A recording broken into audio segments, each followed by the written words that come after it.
सुने सुने, सर्व में पास सुने, ये सर्व विदित है कि राजकुमारी सीता के विवाह की एक ही शर्त है कि जो शूरवीर शिव के इस दीप धनुष को उठाकर प्रत्यंचा चढ़ाएगा उसी के साथ राजकुमारी का विवाह होगा।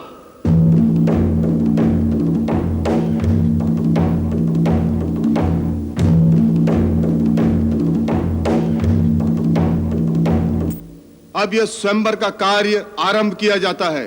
अपनी अपनी वीरता और पराक्रम दिखाने के लिए हम सबको आमंत्रित करते हैं।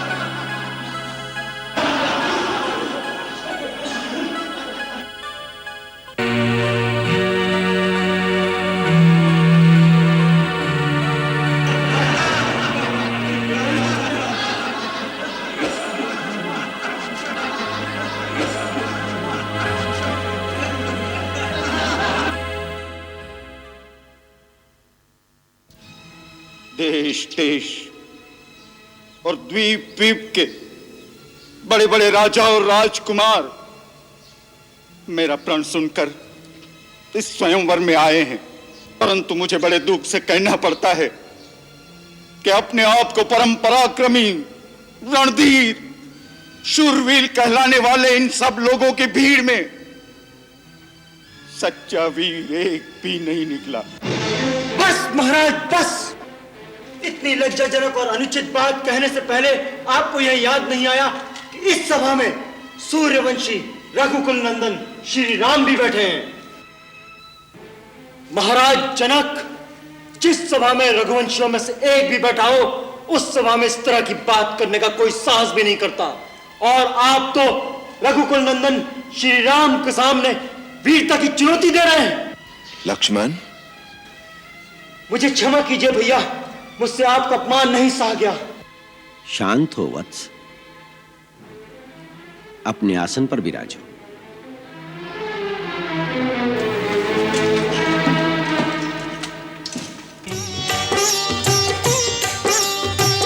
उठहु राम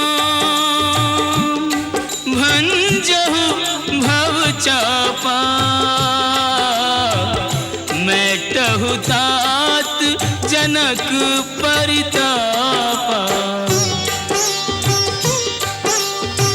सुनि गुरु वचन चरण सिर नावा, हर्ष विषाद न कछुर आवा।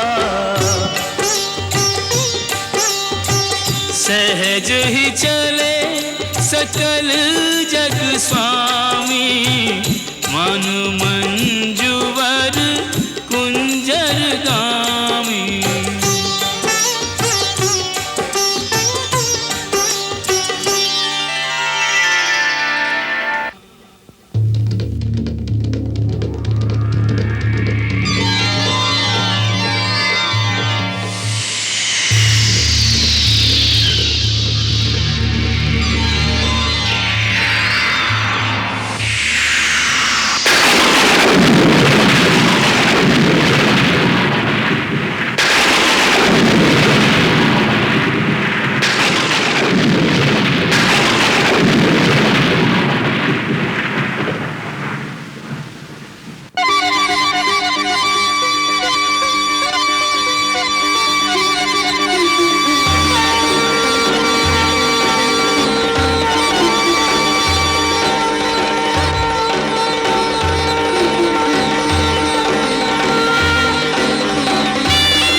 बेटी, वरमाला पहना दो। जाओ बेटी, जाओ।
चलते चलते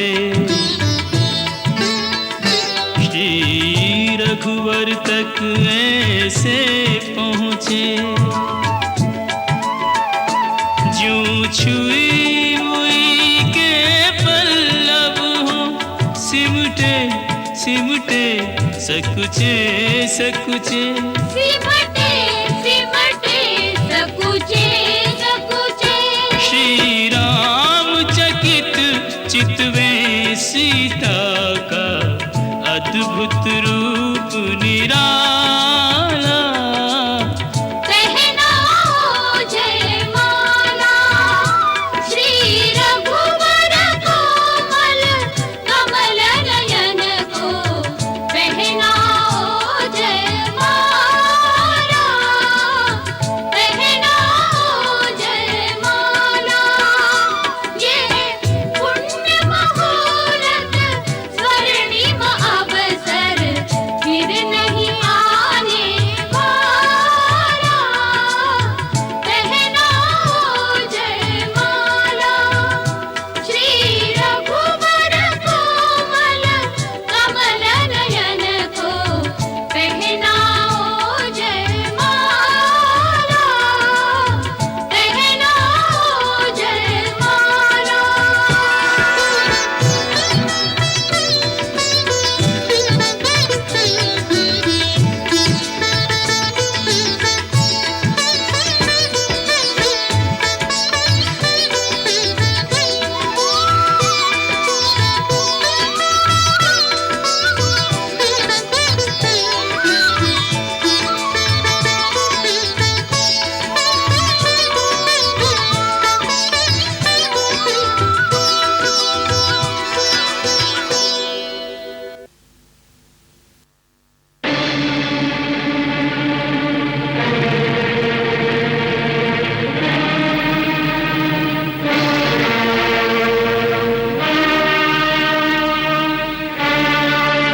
परशुराम, देखो, भगवान परशुराम आ गए। बहुत क्रोध में लगते हैं। क्या वो फिर क्षत्रियों का वध करेंगे? नहीं नहीं, उन्होंने इंद्र को वचन दिया है कि वो अब कभी भी क्षत्रियों पर शस्त्र नहीं उठाएंगे। चलो उनको नमस्कार करें, नहीं तो वो नाराज हो जाएंगे। चल। मैं उग्रसेन का बेटा चित्रसेन भगवान परशुराम को प्रणाम करता हूँ। मैं राजा बुद्धसेन आपको प्रणाम करता हूँ। मैं राजा देवदत्त का पुत्र सोमदत्त आपके चरणों में प्रणाम करता हूँ।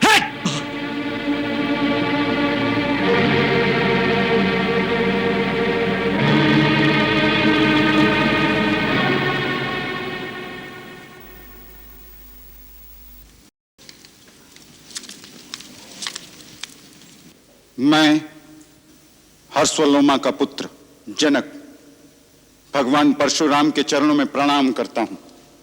कल्याण हो।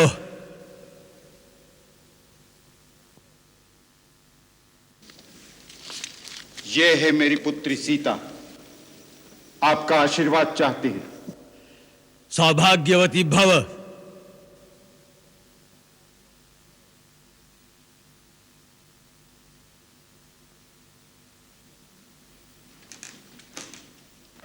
प्रभु, मिथिला में आपका स्वागत। कल्याणास्तु। अभिनंदन है हे जामदग्ने। नमस्तुभ्यं ब्रह्म ऋषि। वत्स, आगे आओ, भगवान परशुराम की चरण वंदना करो।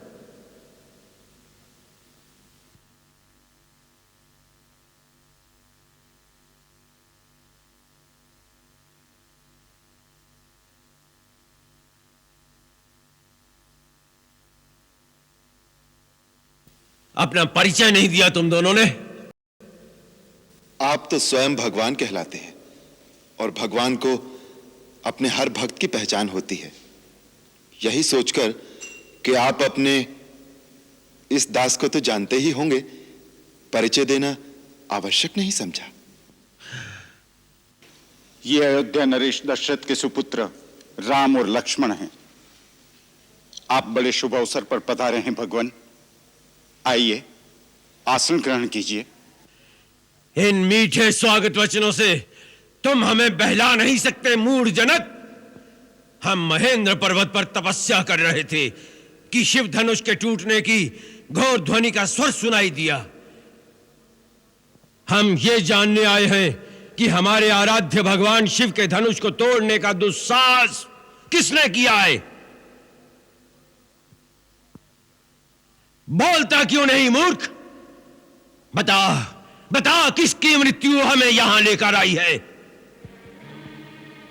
जल्दी बता, नहीं तो जहां तक तेरा राज्य है वहां तक की पृथ्वी को हम उलट पलट करके रख देंगे। तेरा सारा राज्य नष्ट कर देंगे, भ्रष्ट कर देंगे। प्रभु, शिव के धनुष को तोड़ दे, ऐसा साहस तो कोई आपका दास ही कर सकता है। उसके लिए क्या आज्ञा है, आप मुझसे कहिए। सेवक वो होता है जो सेवा करे। जो शत्रुता करे उसे शत्रु समझकर उसे दंड ही देना चाहिए। जिसने ये शिव धनुष तोड़ा है वो सहस्र बाहु की तरह मेरा शत्रु है। सावधान जनक, विश्वामित्र, यहां एकत्रित राजागण और इस सारी सभा को मैं सावधान करता हूं कि जहां भी वो अपराधी छिपा हो उसे बाहर निकालकर खड़ा कर दिया जाए, अन्यथा हम उस शिवद्रोही को मृत्यु दंड देंगे। ये समझ लो कि तुम में से एक के भी प्राण नहीं बचेंगे। एक धनुष टूट गया तो उसमें इतना क्रोध करने की क्या बात है? हमने तो बचपन में कई धनुइयां तोड़ डाली, उस समय तो किसी ने क्रोध नहीं किया था। राजा के छोकरे, तनिक होश में बात कर। विश्व भर में सम्मानित महाशिव धनुष को बच्चों की धनुरियों के बराबर समझता है। ये वो धनुष है जिससे शंकर ने त्रिपुरारी का वध किया था। ब्राह्मण देवता, आपको धनुष और धनुष में फर्क दिखता होगा। हम तो क्षत्रिय हैं। धनुष बाण से खेलना हमारा नित्य कर्म है। हमारे लिए तो सब धनुष एक समान है। ढिठाई की भी हद होती है। लगता है तुझे अपने जीवन से मोह नहीं रहा। मुझे मोह है कि नहीं, परंतु आपको इस पुराने जीर्ण धनुष से बहुत मोह दिखाई देता है, जिसके टूट जाने पर आप बच्चों की तरह बिलबिला रहे हैं। रघुवर ने इसे हाथ लगाया और ये टूट गया, इसमें उनका कोई दोष नहीं है। अब क्रोध त्याग दीजिए मुनिवर, बहुत धमका लिया आपने।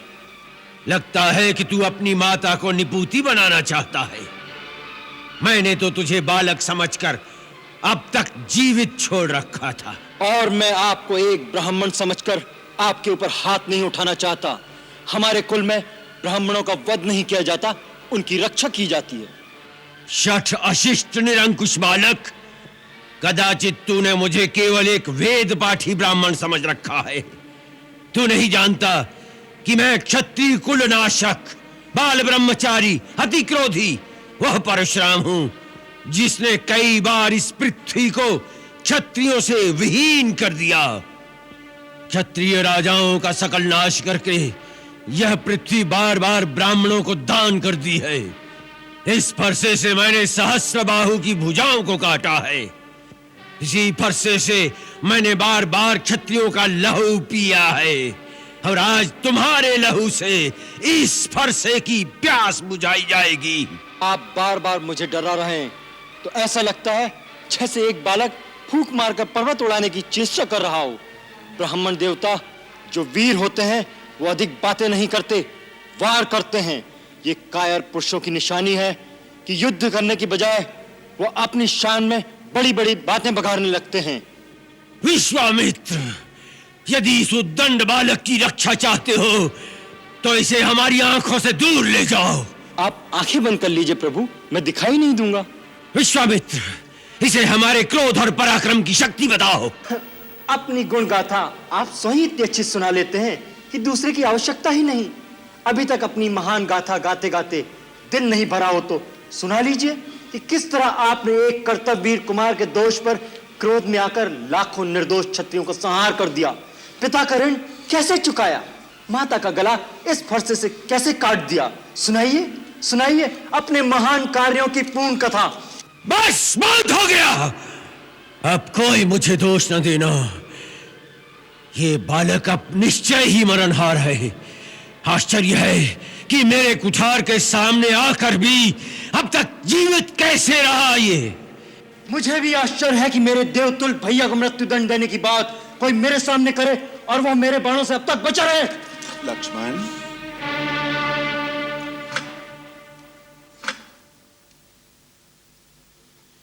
महामुनि, बच्चों के दोष पर बड़े क्रोध नहीं करते, शांत हो जाइए भगवान। तुम चुप रहो कौशिक नंदन। आपको क्रोध शोभा नहीं देता भगवान। यदि बालक कोई चपलता दिखाता है तो गुरु माता पिता उसका आनंद लेते हैं, रोष नहीं करते।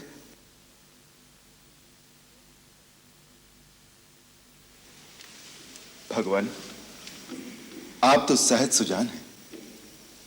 बालक की बातों पर ध्यान मत धरिए। और फिर उसने तो आपका कोई अपराध नहीं किया। आपका अपराधी मैं हूं। मेरे ही हाथ से यह धनुष भंग हुआ है। यदि दंड देना है तो मुझे दीजिए। मुझे अपना दास समझकर चाहे मुझ पर कृपा कीजिए या क्रोध कीजिए या फिर मेरे प्राण ले लीजिए। जिस प्रकार भी आपका यह क्रोध शांत हो सके, मैं वो उपाय करने को तैयार हूं। तुम भी कुछ कम धूर्त नहीं हो। भगवान शंकर का धनुष तोड़कर अब मुझे ही ज्ञान सिखा रहे हो। उधर तेरा छोटा भाई तेरी सम्मति से मुझे भड़काकर, मुझे क्रोध दिलाकर मेरा बल क्षीण कर रहा है, और इधर तू हमसे हाथ जोड़कर बड़ी अनुनय विनय कर रहा है। परंतु ये छल कपट और नहीं चल सकता। तुम समझते हो कि अपने आप को राम कहने से तुम परशुराम का भी सामना कर सकते हो, तो उठाओ शस्त्र और मेरे साथ युद्ध करो। मैं तुम्हें निहत्था नहीं मारूंगा, वीरोचित मृत्यु का अवसर दूंगा। और युद्ध नहीं करोगे तो भाई समेत तुम्हें अभी मार डालूंगा। प्रभु, यदि रण में हमें कोई ललकारे तो क्षत्रिय धर्म के अनुसार हम उससे अवश्य लड़ेंगे, चाहे वह स्वयं काल ही क्यों ना हो। परंतु हम रघुवंशियों का यह भी धर्म है कि हम गौ, ब्राह्मण और स्त्री पर हाथ नहीं उठाते। ब्राह्मण हमारे लिए सदा पूजनीय है और उनकी सेवा करना हमारा परम धर्म है। सो प्रभु और सेवक के बीच युद्ध कैसे हो सकता है? आपकी और हमारी बराबरी कैसे हो सकती है? भगवान, मेरा तो छोटा सा नाम है राम, परंतु आपका परशु समेत परशुराम। आपने अपने राम को अभी तक नहीं पहचाना, परंतु मैं तो आपकी प्रभुता को जानता हूं। आपसे हारने में भी मेरी जीत है।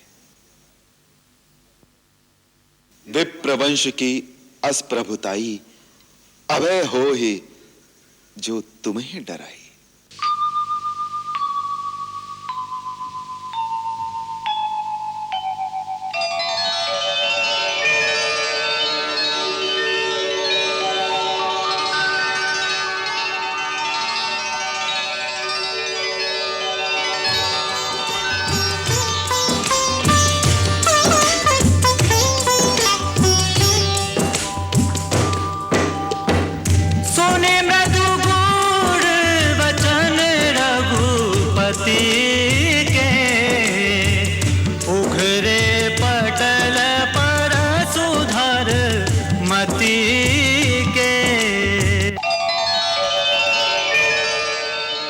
राम, ये धनुष है। ये धनुष विष्णु ने मेरे पितामह महर्षि ऋचिक के पास धरोहर रूप में रखा था। यदि विष्णु के इस धनुष पर तुम वान का संघान कर सको तो मेरा संदेह मिट जाएगा। मैं तुम्हें पहचान लूंगा। राम रमापति कर धन ले खेचहु चाप मिटाए संदेह खेचहु चाप मिटाए संदेह।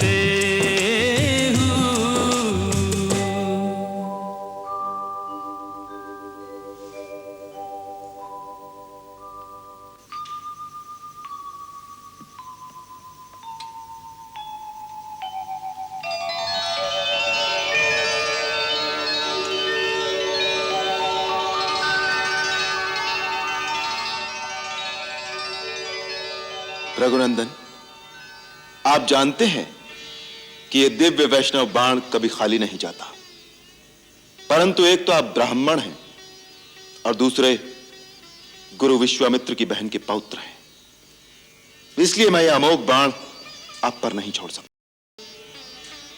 अब आप बताइए कि मैं किसे नष्ट करूं? आपके पास मन की गति से सर्वत्र आने जाने की जो शक्ति है उसे, या आपने अपने तपोबल से जो पुण्य लोक अर्जित किए हैं उनका नाश करो।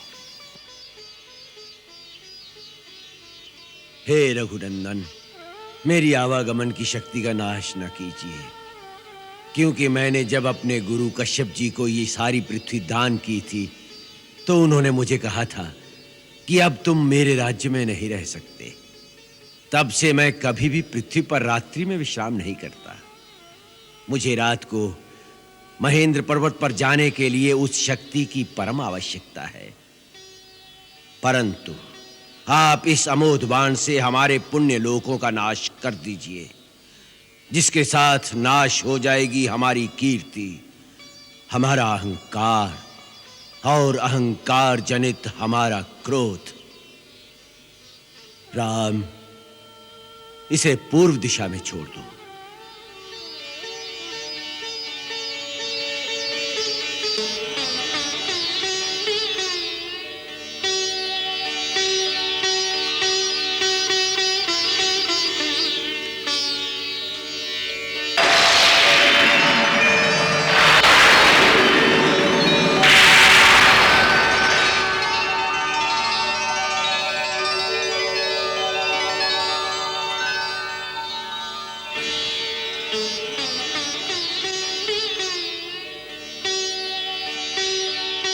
जय रघुकुल तिलक,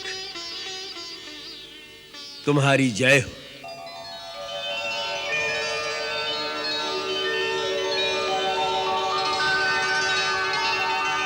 जनक, तुम्हारे कई जन्मों के पुण्य से श्री राम तुम्हारे धाम में आए हैं, और राम का यह संयोग स्वयं ब्रह्मा ने भगवान शिव जी के आशीर्वाद से ही निश्चित किया है। धूमधाम से ये विवाह रचाओ, इसी में आपका कल्याण है।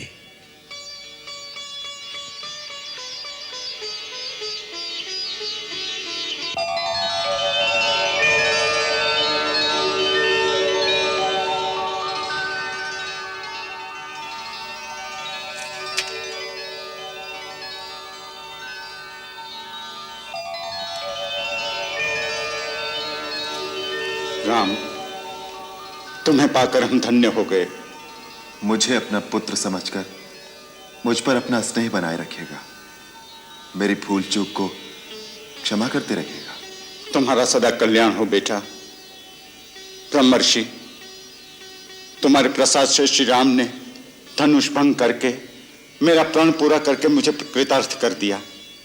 अब आप जो उचित समझे सो आज्ञा दीजिए। मिथिला नरेश, ये विवाह तो धनुष के अधीन था, सो उसके टूटते ही विवाह तो हो गया।